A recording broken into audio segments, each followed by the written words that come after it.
didn't even process it. They picked it up so fast. That was, yeah. We He's promise you there's a Monkey mode. King. Oh, he's getting summoned. They zoomed away just to make sure he doesn't spawn in as like a banana or something. But yeah, this is, okay. Is that your mid lane matchup? Monkey versus Storm? No, or it's gonna be is TA. Monkey gonna be following this Timbersaw around? Monkey carry, yeah. Monkey Playing carry into TA, Timbersaw. safe lane. Great Timbersaw game, except like maybe some laning stage against Monkey. But if they pair him up with Lion, I think he has a very good game where Monkey gets stunned. Like I want to see more points like in Timber Chain possibly to be able to get away, deal damage. And I want to see earlier Heaven's Halberd. Heaven's Halberd cripples all the heroes that they got. I'm not a big fan of two cores like safe lane and the mid lane who deal damage through the right clicks and they don't provide any kind of like magical damage. I think that the key thing though for Virtus Pro, they at least have, like the Winrunner can scale to be in a core at some point, but the fact that Monkey and TA both have their own mobility form of gameplay to get onto the TV might be helpful, but then again, Wyvern mitigates that completely with the ultimate. I like what VICI game is. I'm heavily favoring them in this one. And obviously, we have the Slacks factor working against VP as well. Wind Ranger game 3. Who's gonna take it? Have to find out now for game number 3.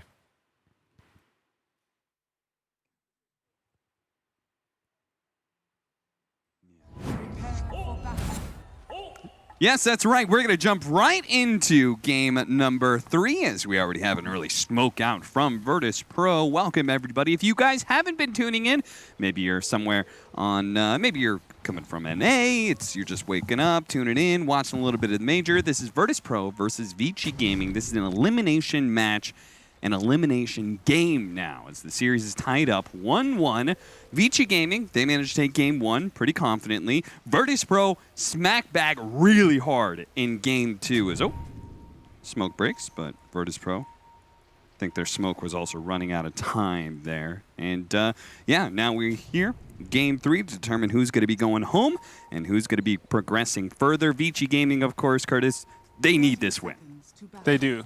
More than the major itself, this is also their ticket to TI, I think, right? Yep. Are they in if they win this game, do you know? I don't think so. I think what they need top 6. Okay, so they need, is that one more after this? Yeah, that's one more after this. Yeah, so a lot on the line here because even though VP's already qualified for TI, they're a new team. They're young, they're hungry. They really want to win this series. And both teams, they're sort of going deep, placing these wards. I think it's because there's a Timbersaw in the game versus a Monkey King. And VP want to make sure that they get this matchup correct. Same thing for VICI, but it doesn't look like they're looking to dodge here. So we were talking about, like, okay, what is going to be the last pick? And we were talking about it needed to be something that output magic damage. And then we got a Monkey King. Okay, well, unless he's going Maelstrom, that's not really magic damage. Why did they pick this? Like, it feels like they just ignored the fact that there was a Storm Spirit and TB in the game. Yeah, I was a little bit confused by it too, because usually when you have a physical carry mid, you do want to, as you were saying, pair it up with magic damage. I think it's because in game 1, we sort of saw with DM's Timbersaw that if your early game gets a little bit worse than it should on Timbersaw, the hero can become like a liability, just very killable. Monkey King traditionally has been one of the best matches versus Timber. In which case, so if this Timbersaw doesn't get to be that strong hero like it happened in game 1 with DM's Timbersaw, at 15 minutes it doesn't feel that strong, in which case you're left with Storm Spirit TB, who both need a decent amount of farm still, and you could potentially lose a lot of ground. 15, 20 minutes, Virtus Pro might just be able to run you over. But it definitely feels like, didn't they do this against Nigma where they overdrafted physical damage in game 2 and just got crushed by Winter Wyvern as a result? Like, is this not, it feels like a bit of a repeat of that? Yeah, it really does. I hope DY goes for more into this Code Embrace build. I think it was LADM, he was going like 4-2-4. We saw GH, he went 1-4-4 in that previous game versus VP. It's looked really strong. And I will say Monkey King's a bit different because if you save a hero into Monkey Ring, when he comes out of that save, you're fully committed into that ring. True. So maybe they have a bit of a read on that. Okay. But generally, I thought Monkey King, the matchup versus TB actually wasn't that good. He can sort of like meta and fight you even in your ring. He pushes out all the lanes. But I mean, we'll see. highest base armor hero in the game, right? Like, Exactly. You're naturally going to be good against his physical damage. One thing that Monkey King does have going for him is just his synergy with the Oracle hero. if he gets Oracle ulti and he manages to get a big Jingu stun off, you will be full HP. Yeah. Almost no matter what damage you take. Dragon coming Tail out. stun, but this is again, a fully physical damage lane, pretty much. There's just power shot over the top of that thing. But I guess Windrun does operate really well against TB. That was honestly a lot of damage. Just a Dragon Tail and 2 heroes right-clicking a Terrorblade. Even though he has this high base armor, he is sort of low on the HP pool. Yeah. And he used meta when he's getting double waved into him. He might get pressured under his tower here. Yeah, he certainly might. If he doesn't start like clearing out some of these creeps, Metamorphosis is going to fade away. They're actually going to use the Cold Embrace here. That's pretty cute. Yeah. It's a pretty good heal at level 1 on that Winter Wyvern Cold Embrace. I think that was straight up the 1-to-1 counter every single team fight. I remember this. Enigma, every single time they blinked Dragon Tail, it was just like, we're just going to Cold Embrace him. Because the stun is pretty much the same anyway. Yeah, no, that's really smart. Teams have been looking for these DK counters bot lane. Are they going to get this kill? They're trying. If he can get the Jingu stack and then throw it out, but he couldn't quite get the... Oh, never mind. Kingslayer commits. Did he get level 3 off of that kill? No, he was already level 3. Oh, okay. So that explains why. Level 2 Purifying Just a Flames huge is- timing for Oracle. Yeah. It's a 180 damage nuke on a 2.3 second cooldown. Yeah. Most other heroes, they have to wait till level 3 to get a nuke that, or level 5 to get a nuke that does that much damage. Oracle, though. I think teams have been theory crafting how to beat this DK hero because Nigma has had so much success with it. And I think the Winter Wyvern, I mean, I guess Nigma came up with that one. Yeah. But I like that. They're ahead of the meta. But Yeah. teams are adapting to that now, picking this hero against DK. It's also the percent damage, really good. Yeah, absolutely incredible, especially combined with Holy Locket.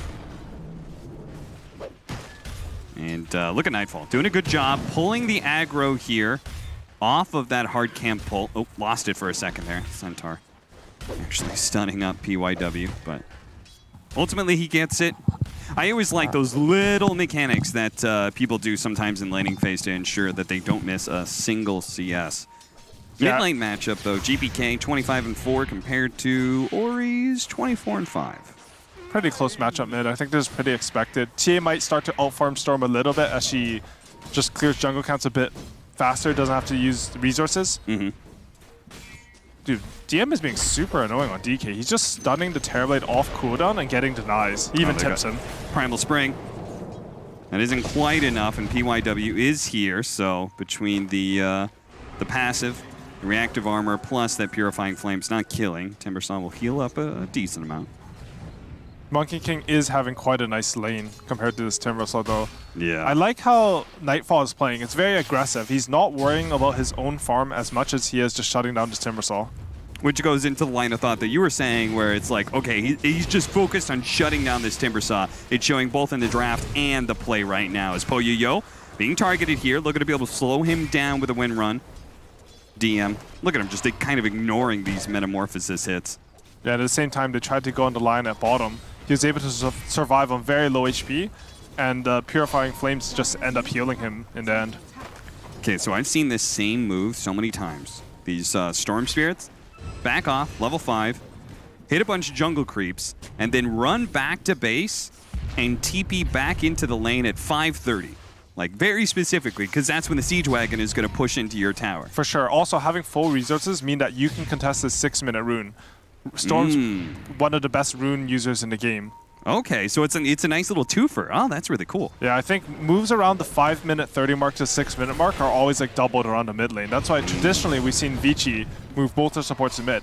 This game, however, because there's so much pressure on Timbersaw, because they didn't feel like they could leave a Terrorblade around, they sort of just didn't do anything with their mid wagon. However, Storm has a DD now. He's got a double damage and looking to use it. See if they can punish Nightfall, who is rather low. They're going to kill a courier, and Nightfall immediately escaping back to the trees. That's sort of funny, actually. He just runs into a casual courier, stops his gang completely. Yeah, that's a bit unfortunate. They're going to pressure mid until the Storm Spirit shows somewhere. This is what you were talking about, nothing to say, and his idea that mid laner leaves, you just tank the tower. You just 1v1 the tower with Lina, TA, and Ori, he didn't have a TP back to mid, so, you know, the mid tower with damage was damage. Oh. They're going to go on GPK here. Save is also here, but GPK no longer having any mana. A double damage Storm Spirit puts him to shame. Looks like Save may still be caught. Ori's still got a little bit more mana to work with. That double damage rune doing some work. One more jump, and they've got a double kill for Ori. Even as they show mid lane, though, Nightfall and Kingslayer immediately get aggressive on Old 11 and kill him. Yeah, good play from VICI there. And, I mean, VP, they didn't like try to TP to save their mid laner. They knew that they want to keep shutting down Timbersaw, keep committing resources to this lane. And even though VICI got a couple of kills, the top tower is being pressured and bot lane is complete free farm. Yeah, TM. Once again, Timbersaw not able to take the enemy safe lane tower away. And DM, thanks to this Dragon Knight and his ability of just poking it down bit by bit thanks to the poison, he's going to be ahead in the tower game. See what Virtus Pro does with that. 2-2, pretty even game right now. It felt like it was going a little bit more one-sided for Virtus Pro, but that big double kill certainly changed things a lot. And you could see Nightfall having a playoff map every single time Ori is gone. He's actually going to show himself. Oh, Ori! He sees the monkey jump onto the trees, and he's like, hey, I was looking for you. Thanks for coming straight to me. He jumped at an angle that normally the Storm wouldn't see him without using his Remnant, but they actually have this ward behind tower that barely clipped him, or just with the fast reflexes instantly cuts the tree. Beautiful. With that Monkey King death, I think they should be able to pressure bottom tower. It's really scary to TP back into the bottom as Monkey King here. We'll see what he decides to do. The nice thing about dying in Dota is that you sort of get like 30 seconds to think about what you want to do. Yeah, he doesn't want any business going bottom here. He's just TP stop. And there's nobody that can really stand against this Timbersaw anymore, right? If the Monkey King doesn't feel comfortable, then DK, Templar Assassin, neither one of them want to be there I mean, in theory, maybe. But the moment you TP down there, VICI are just going to smoke down there, get resource on Storm, and kill you down there. It won't look good. Yeah, they're going to take the mid tower instead. Shackle Shot does give them a bit more time, but the Glyph is going to put things on hold. Re-engaging now. VICI Gaming looking for an overextension. They burn through the refraction here. Tower ends up falling to DM's poison. Save. Nice. Winter's Curse. They get a decent amount of damage, setting up the Chakram already in place. Good Shackle Shot, though. Is that? No, it's not going to be enough. The Electric Vortex quickly pulling GPK into his death. Looking to be able to catch more heroes here as VICI Gaming are low on resources, but Virtus Pro out of disables, out of stuns. VP did lose their TA, but I think they're sort of okay with it just because they were able to take the mid tower, and more importantly, in my opinion, they were able to defend their safe lane tower. They couldn't contest the Timbersaw, so they moved them somewhere else on the map. This comes again back to like just kind of ignoring the other two cores. I feel like Stormsteer's really good against Monkey King. Yeah, he really is, and he's been everywhere this game. He's already involved in 5 kills, all his team's kills. They're refilling his bottle, they're keeping him topped off. He went... Okay, he's going Treads Kaya. Okay.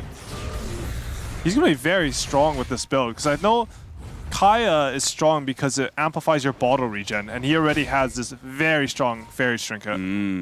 Okay. That's a pretty cool idea. So he's just constantly going to have more mana to use for these zips, which is going to make a Nightfall's game a living hell, which is, I mean, fitting. They picked this hero to make the Timbersaw's game a living hell, so... I think it is going back to what you said. Like, this Monkey King was basically picked only for the lane, but eventually he ended up getting kicked out of the lane. He dies to that Storm Spirit, he can't return to bottom and hold this tower, and now it feels a little bit awkward. We'll see what he does in the game, though. Setting up on top. God, it's so hard to be able to catch this guy. Instead, they're going to go for PYW. Much easier target to kill because their supports don't... Oh, man, maybe he's too hard to kill. And uh-oh. They failed to kill a support. Meanwhile, DM, he was trying to create some space. He was hitting that bottom tier 1 tower with his Dragon Form, and VICI Gaming just full rotation over. You can't make plays like that at this level of Dota. They showed 3 heroes top, and then your hero on the opposite side of the map is hitting a tier 1. Yeah. They're instantly going to TP and kill you. Little bit of a mistake from DM there. Also at top lane, they tried to make this cute play where Kingslayer put his Fortune's End onto the Monkey King, but just a nice line stone gives the line enough space to not get hit by that spell. Yeah.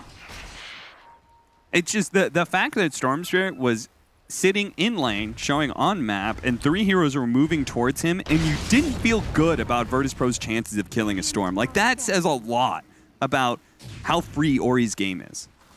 Yeah, there's not really... Until you have, I guess, DK's Blink Dagger, which he is close to. Yes. There's no real way to stun him up and just kill him. That being said, DK is sort of taking this dangerous lane in bottom, getting his farm up.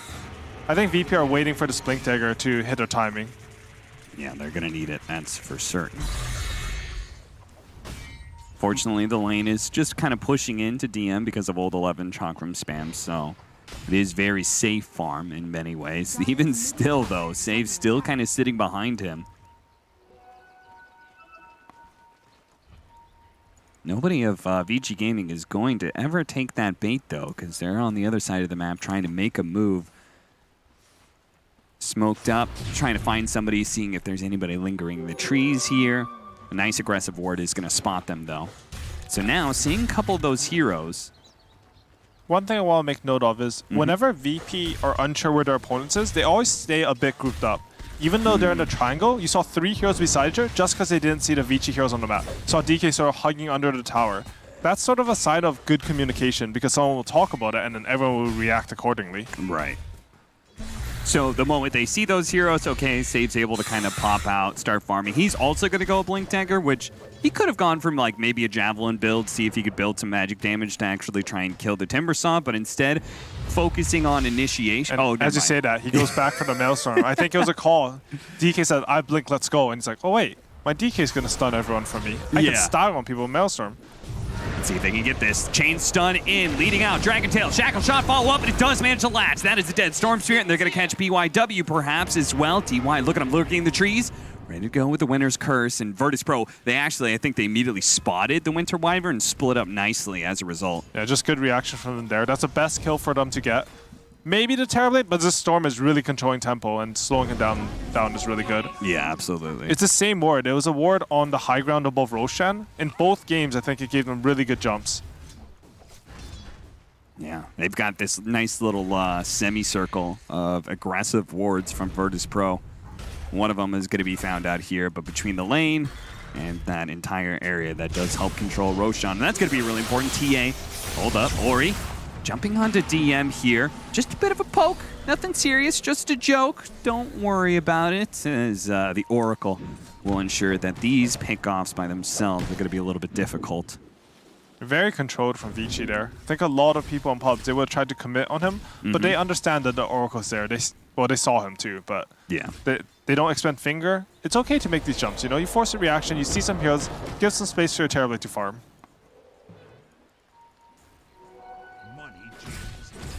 And at this point, what do you think? Is VICI Gaming, do you feel like they're doing anything with that information, or are they just kind of content with like, okay, they're not making an aggressive maneuver, which means Terrorblade's farming? I mean, Terrorblade just got his Manta style. I don't think VICI should feel under any pressure. As we talked about earlier in the cast, this Monkey King doesn't really match up that well versus VICI heroes. And you also have Terrorblade versus TA. Terrorblade's pretty much uncountered this game. Gonna go for the Monkey King. Again, saved. Kingslayer never over-addressing these pokes either. Not using the False Promise, just a Fate's Edict. As long as you limit the magic damage, they shouldn't be able to blow up a hero. I mean, TA's farming too, but I feel like the net worth on Terrorblade is worth a lot more than the net worth on TA. Sure. I don't know if they should feel so casual about the game state on VP, but at the same time, like, it's not really easy or simple to make moves. Yeah, they always seem like they focus a bit more on their own game and their own timings than trying to pressure the enemy in these like bigger scale games. Obviously, when the draft and they were trying to shut down that Timbersaw, that is them singularly focusing on a hero. But I noticed this in the Nigma matchup too. Game 1, they were kind of slow. And Kyle's sitting there going like, I feel like I want them to pressure more. And then all of a sudden at 15 minutes, it was like, boom, we've got items, and they were just running around the map constantly. Yeah, for sure. I feel like, I don't know why, but a lot of their drafts, they're waiting for their timing, but they don't have the better late game. Like we saw that versus Nigma, they had the Mars carry. Like they're under a timer. Maybe that's how they like to play, but it's hard to play Dota like that in these high pressure environments. Old 11 He's tanky, but this is 4 members of Virtus Pro trying to bring him down. And is it going to be enough, though? There it is. Purifying Flames. That's just enough. DM's going to be pulled back in, but, oops. Accidentally used Fate's Edict on himself. Kingslayer perhaps fearing that Ori was going to jump on him, rather. DM does manage to find the Winter Wyvern here. Winter's Curse is up. DY, though, not seeing a good opportunity. Virtus Pro remaining very spread. And now, Is that Roshan? they're going to go back into Roshan. That was a cool play. The Templar Assassin shows on the Timbersaw Illusion, but the rest of the team hunting. Oh, that's really smart. Yeah, they felt secure because they thought the TA was about to do Roshan. Mm-hmm. That's a good point. And now VICI Gaming trying to get a little bit of information of inside of the pit. Are they really going to try this one? Metamorphosis is going to be used, but Windrun already popped here. The Monkey King could have been jumping in, slowing them both down. Immediately hexed up, but at the same time, a beautiful shackle shot. Managed to lock down the Lion. Lion falls. Now Poyo surrounded by the Wukong Span. Turns around, managed to get a Sunder. Hold 11. Just came in and blew up the DK and the Monkey King. GPK going to be saved out by a last-second false promise right before Kingslayer dies. That should keep him alive. But what a turnaround. Hits the Sunder on the Monkey King. And then the Timbersaw cleans both him and the DK up. Just beautiful spell casting there. And we can see a bit of a problem with Monkey King this game. He has a Ringo, but he instantly gets sundered and bursts it down, and now VICI hits Aegis. Yeah, DM gets a little bit too close to the pits. Virtus Pro feeling a bit desperate. This is a Templar Assassin lineup that does not get the Roshan. And that's a dieback from DM. He's dead for 66 seconds. They have full map control of VICI. And also, usually when you kill this Roshan, the lanes sort of push in. You know, you're killing like a 9,000 HP neutral creep. This game, they won the fight as well, so all their lanes are good. Save, what are you? Jesus, look at how aggressive he's being. Ori, he's going to try and turn that around. Oh, Ori almost died to that Boundless Strike. That was a lot of damage. Save, throws out the power shot, misses. Ori's still alive here. Virtus Pro not slowing down whatsoever. Beautiful use of the side blades there from fancy. GPK. Yeah, very good for VICI that they didn't lose this Aegis there. I think one of the worst things to happen is you get this Aegis, you feel like you can take the entire map, but you just take a weird fight and you lose that Aegis, you have no map control. Yeah, I mean, it was so interesting watching Save. Like, he He's recognized, yeah, he was just like, we really want to take some sort of engagement here, and he was trying to make sure that VICI Gaming didn't just walk away, and sure enough, they turn around. Just saying this Wind Ranger being damn annoying. And that's 4v5, right? Like, Yeah. GM was dead, they had all 5 heroes on VICI up, but he had a read on the game that just because of no meta, maybe something else, I don't actually know, that he could run in there. Well, in many ways, right, the Virtus Pro lineup works best when somebody puts themselves out there and says, hey, hit me, right? That's what oracles every wet dream, right? Is there one guy who's saying, everybody hit me, and that just makes your false promise turnaround much easier. Save, he certainly trusted in that, even if it didn't actually go out ultimately. GPK, shackle shot. He's got an opportunity, but it's hard to put damage on this Timbersaw. As you can see, is that a Heaven's Halberd he's got on him? Yeah, he missed the Heaven's Meld Halberd, Strike. Vanguard, and Essence Ring. He's a tanky boy. Yeah, he is a tanky boy. Poyo gonna start doing some work here on this tier 1 tower. Also a tanky boy in Terrorblade. 34 armor. Yeah. It makes you kind of wonder. It's okay for now, but Virtus Pro, like, eventually, it feels like they're just going to run out of damage against this highly armored Terrorblade. Right, Poyo, he bought an Ultimate Orb going for Scotty, but he decided to go back for the Hurricane Pike instead. I guess just for the Monkey King ring, but is he really feeling like Monkey? Maybe he just feels like that's the only thing that kills him. If he itemizes a bit defensively, he can take a sustained fight. Sure. I would have liked the Scotty though. I feel like you can't play TA, and even Monkey King's lifesteal is completely negated by that spell. Yeah, False item. Promise as well, right? You put Scotty on them. Doesn't that limit the healing when it eventually pops? Yeah, I don't know how the interaction works. That's fair. It's a weird one. I don't know how Oracle works at all. It's like with AALT, it doesn't heal at the end if you're AALT, but you still get the healing, so Yeah. you like can take 0 damage from it. I'm not too sure if it reduces how much heal goes into the false promises, or it just reduces how much you heal at the very end. I'm pretty sure it's just reduction at the very end, because Okay. that's how the Ice Blast works, right? You Yeah. Ice Blast them before the heal is still technically going on, or it's I don't know how the Dota number works. is like calculated. And if Every you're- spell is like so different in Dota, so Yeah. Yeah, Dota's a It feels like you constantly have to re-update yourself on the game. Okay, he's back to the Scotty now. I think this is a good choice from PoYoYo. BKB for the Templar Assassin, Orchid for Ori. So can we check out Kingslayer? Because he's going to have like a particularly hard job. Okay, yeah, I was going to say, he needs a Glimmer Cape. He went for a Orchid. Shadow Amulet, but he's not finishing his Glimmer Cape. Really? He's going for a Blink Dagger next. I think he's just hoping to sort of stand there Shadow Amuleted and rely on that, I don't know, precognition of the fight in order to get his spells off. That's sort of a cool idea. A cool idea, but doesn't Storm Spirit lay down AoE damage? I mean, if he's like prepared and Storm doesn't see him, the thing is, if he has a Glimmer Cape and Storm has Dust, he will still kill him. There are no saves for him on his team. Sure. I mean, maybe he's just going to finish the Glimmer Cape anyways. I'm just talking about random stuff. But I think the idea is sort of neat. So it's more about preemptively being invisible and not being seen. Yeah, I mean, if he doesn't show because he's invis and Storm's waiting for him, you're not doing anything on 5, but their mid's not doing anything, and he's just waiting for you. Yeah. Glimmer Cape's not really like that, right? Like, you're only invis for 5 seconds. So, like, look at this. He's just invis here. He's chilling. Yeah. Storm can't jump anyone. He doesn't see the Oracle. That's a cool idea. I like it. Just hope there isn't, they don't find it into any vision. 5,000 net worth lead for VICI Gaming. They just traded a Tier 1 for a Tier 2. And Virtus Pro is going to smoke back into VICI Gaming here. They saw the VICI. Timbersaw TP.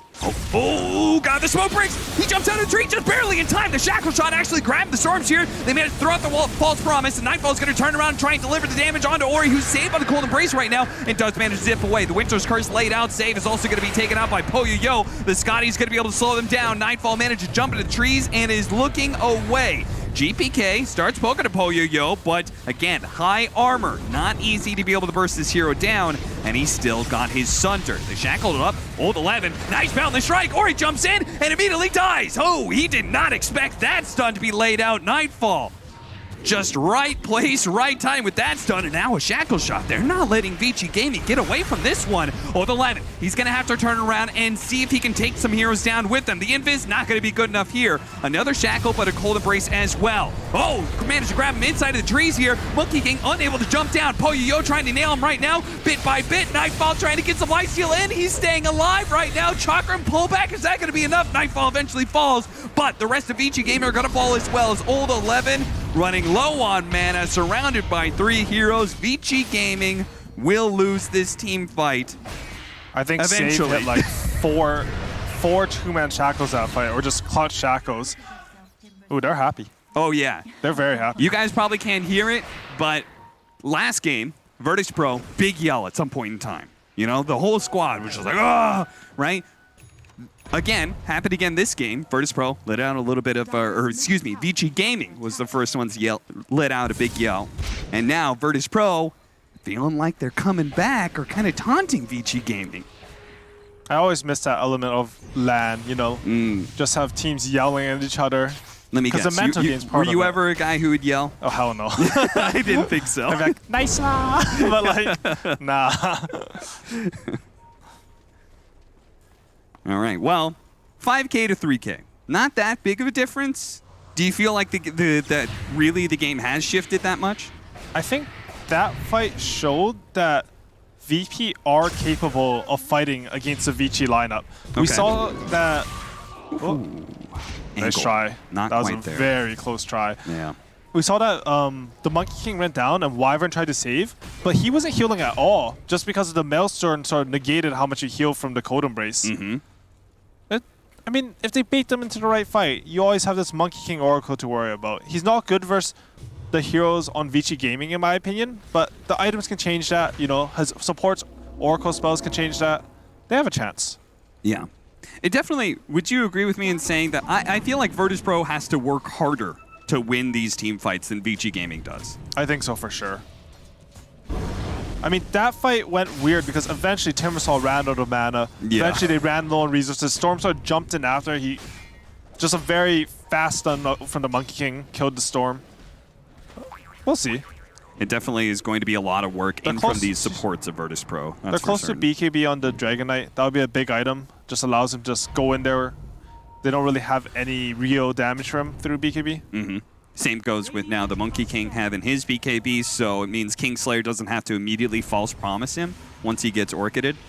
I like this from VP. When your other cores buy BKB, I think it's just a good item to turn golden with them, you know? Yeah. And of course, a big reason that they did win this fight in the very long drawn out was they used 2 buybacks and they were close to their side of the map, something that you won't have if Virtus Pro decides to be the aggressors, and maybe that's why they're being a bit shy in doing that. Is good. I was about to say, I hope we don't follow the replay of Timbersaw and his long, agonizing death. Took like 15 seconds to kill him. I think this game's pretty much the Snicks Roshan. That's a focal point. Yeah. Neither team feels like they can. I mean, it can't spawn for another minute and a half.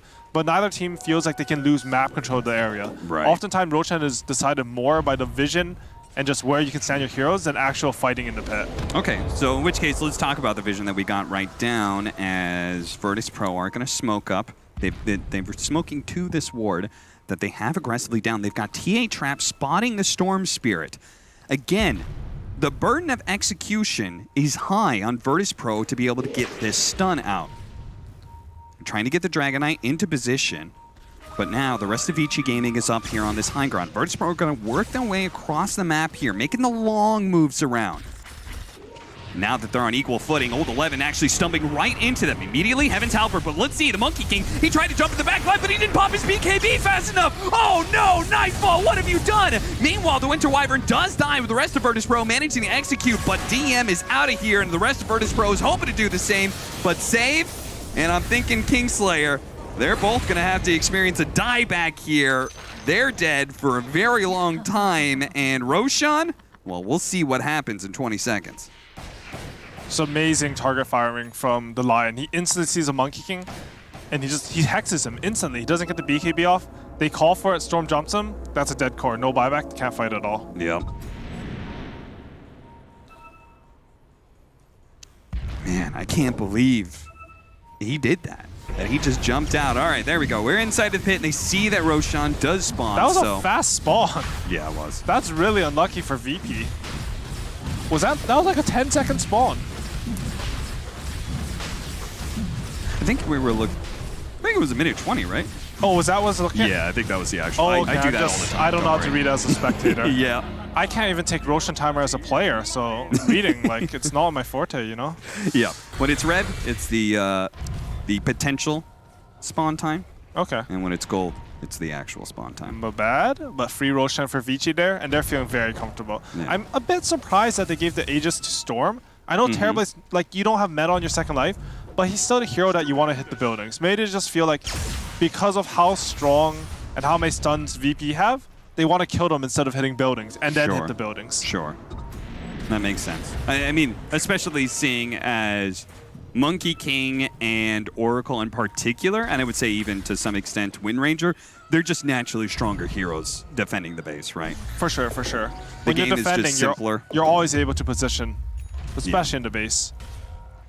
Double damage here for GPK. Dude, I'm waiting for the Shadow Amulet to kick in on Oracle. I really like this idea. Because, you know, Shadow Amulet, it's a grief item, right? Everyone's playing those pubs, someone buys a Shadow Amulet, sits in lane. But he's legitimately using it because he thinks it's his best option as item.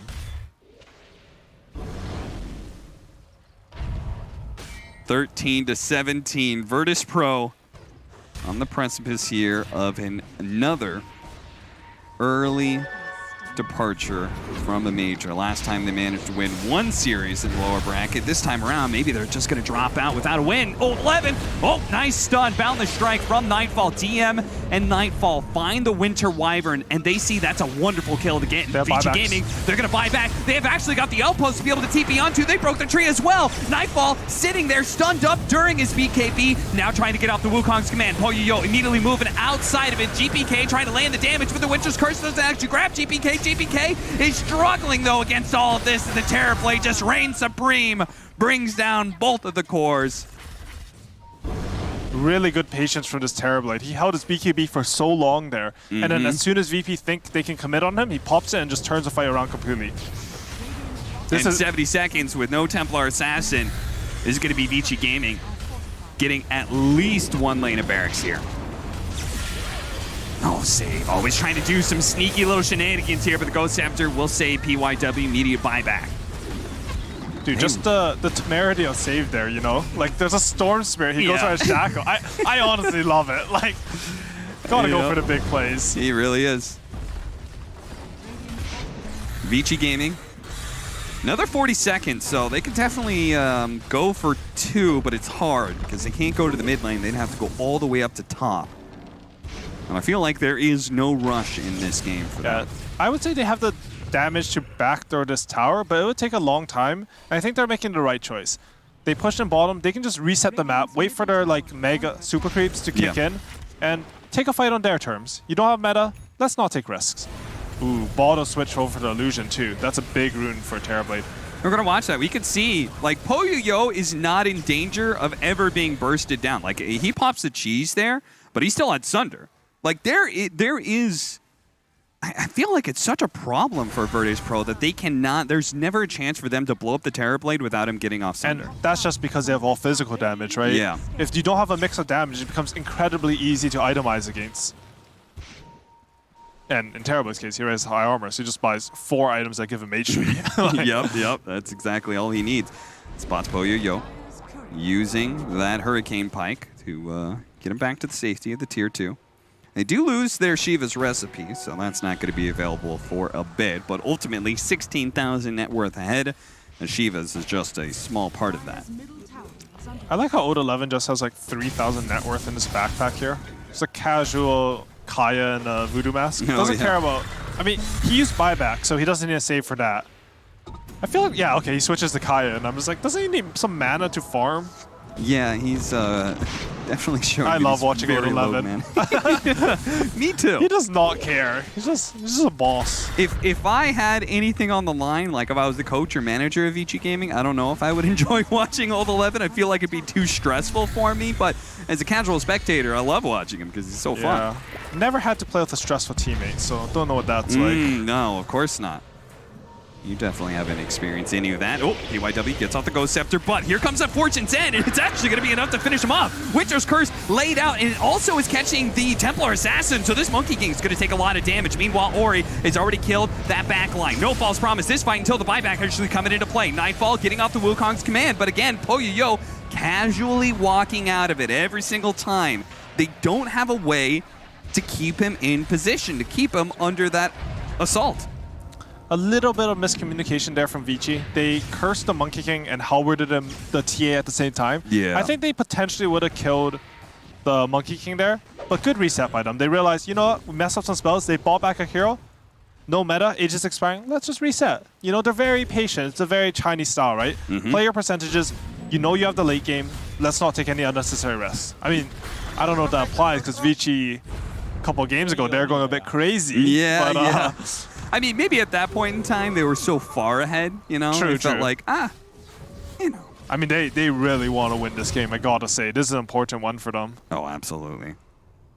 It's not just important for them, but also the Chinese region as a whole, right? Every single slot that you can get through points means one more slot for the rest of the teams in your region to be able to compete for. And I know Elephant, right? Because if they lose this, they have to go back, play Elephant for the slot, eHome, a bunch of other teams. Elephant hasn't been performing as expectations, but that's not a team I'd ever want to play in a qualifier for one spot for TI. Absolutely not. No, that is a scary team, no doubt. They certainly have the pedigree to be able to show up and finally look fantastic, win the TI qualifier, and then who knows what happens Old from 11 there. So. purchasing his casual 35-minute hood, finishing up that cloak. You know. Really? Yeah, he just had a cloak. Is he going to buy Eternal Shroud? Is that why? Because he's had some mana problems? I feel like there's no way you complete that hood this late unless you're getting the expanded item. Yeah, I don't know. Maybe he realized, you know, sometimes you look at the damage type you take on death. Oh, yeah. And like, yeah. oh, I've actually taken a lot of magic damage. They have a Maelstrom on Monkey King and Wind Ranger. They have some Oracle Nukes, just casual brief fires. Maybe it's a lot. Who knows? Sure.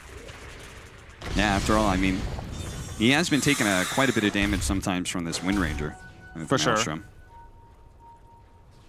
Radiant are scanning. Is it possible? Of course it's possible. But how likely is it that Virtus Pro is able to actually make a comeback It's here impossible, with their Cap. late game? No, It's I'm just kidding, I'm impossible? just kidding. That's it? No, GG? All right, good night, everybody. Thanks for tuning They in. can do it. They need to bait a fight where when they monkey ring, VICI's heroes are committed enough that it causes chaos in the fight and does a lot of damage. Okay. And it's like way easier said than done because this game, they just done such a good job resetting. All three of their cores have some sort of mobility to get out of that ring. And I mean, you have some stuns to lock them down, but you know, you don't want to just stun one target, monkey ring, he gets Code Embrace to nullify, and then they reset the fight. Okay, so we either need, it sounds like one or two situations. We either need like a really well set up initiation where you're getting out the Wukong's command as a shackle is happening, or you need them to overcommit on a target where you get the false promise turnaround, and for whatever reason, they've so overcommitted that it's hard for them to be able to disengage. Yeah, that sounds about right. I think maybe you need to add in jumping the Wyvern there. He's just such a good fight resetter. And we saw last game that VICI were able to hit like some fights where they had a lot of conditions. Like the level of play that D teams are at, these conditions are possible, but it is harder for VP. I mean, you're down 16k gold. What is communication like in these sort of games? Like, are you doing exactly what we're doing and trying to outline how exactly you win a team fight? Are you trying to break it down per person and saying, you've got to go for this guy, like nobody else can hit the Winter Wyvern, so you have to? I think there's definitely an aspect of trying to plan your team fight out and find your win condition. I mean, it's easier for us as commentators because we don't have to actually play the game and Yeah, I worry don't that have to they're going farm up. creeps right now. Exactly. Like someone has to be keeping track, like, guys, focus up. They could be smoking right now, they're off the map. You see some heroes, you're like, okay, talk about win condition, talk about win. Oh, they're missing again. Focus up. Right. It's really, Dota's a very stressful game, to be honest. Yeah, no, absolutely. They do have this illusion escape on VP. Always a nice item to have when you're behind. Just gives you a little bit more space on the map to play with. Yeah, and may end up getting that overcommitment that you were talking VP really about. like this wraparound smoke. Yeah. I think it's the right choice too. They need to find the back line. Wyvern looks a bit vulnerable here. Oh, save. Sentry, ward. They have a ward on the high ground. VG Gaming. They know that Virtus Pro is up here. And Timbersaw, once again, old 11, charging in. DM does manage to find the initiation, but it's going to be on the line, immediately saved by the Cold Embrace. Meanwhile, Ori is going straight for Kingslayer, but he's going to be saved by the Fate's Edict right now. They still have an opportunity to get off the False Promise. The Winter's Curse is going to stop the Wukong's command from going out. He had to False Promise himself. Meanwhile, the Shackle Shot going down, but the Cold Embrace, again and again, it just keeps on saving the VICI Gaming heroes. They are struggling to be able to find a single kill in this team fight. 4 dead with no buyback, and that is very likely the game as they're going to find that final member, GPK, next to the Roshan pit. Rampage for Poyo-Yo, and that is how they're going to close out this series, I believe, as VICI Gaming can just march down the mid lane. You see old 11, he timber chains in, he finds a BKB Monkey King on a tree, cuts his tree, and that's GG. There it is. VICI Gaming are moving on. The TI dream is still alive for them here. Yeah, very well played by VICI there. We really saw, I mean, that's Terrorblade. Yeah. He does a lot of damage. You give him the space. I think his team did an excellent job sort of securing the map for him, and he delivers in the end. Poyo-Yo looking very solid this game, and I thought they looked happier than this, to be honest. Well, yeah. I think in some ways been a PYW long looking day. pretty happy, probably because of that high performance he had in Game 1. But in some ways, VICI Gaming knows that they still have to focus on a deeper run through this lower bracket. And after all, this is a team that is not just looking to be able to win a TI, but they were also a tough contender last major, and they are looking to be able to win a major. And maybe it's a good thing. They're just very forward-facing, right? Yeah. You know, this is behind them, but let's not get overexcited. Just Sure. the first round. Many more to come. And Virtus Pro, they have to be forward-facing as there are no more games for them to play at the major. We're going to be saying goodbye to them very soon, and they are just going to have to singularly focus on the most important tournament at the end of the year, the International. That is all that is left for them.